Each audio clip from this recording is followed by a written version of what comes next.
जी हाँ। मेरा बंदा अखा तो नबीना कन्ना तो भी नहीं सुनता।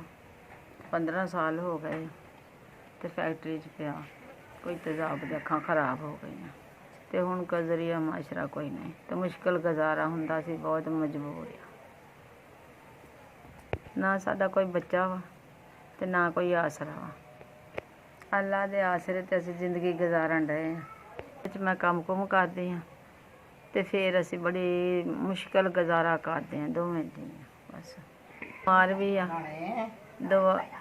दवाई लियाने उन्होंने पैसों के विचों अपने तरले तुरले करके गुजारा करते। मैं कित्थों लियावां?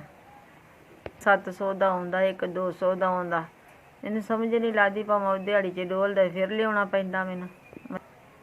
जिहड़ी दवाई भी लियाउने इहदी वो भी बड़ी महंगी। 5000 रुपया जोड़ा आया पता नहीं कितों आया। यारां दोस्तां ने दिता या किस तरह दिता गया भी मदद हुई आ।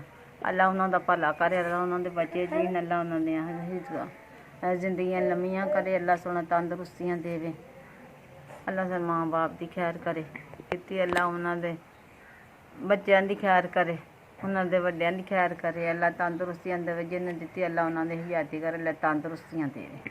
ये मैं अपने मियाँ की दवाई लियावांगी, राशन पावांगी। बस भी यस तुहाडी मेहरबानी है, तुसीं साडे तक मदद पहुँचाई।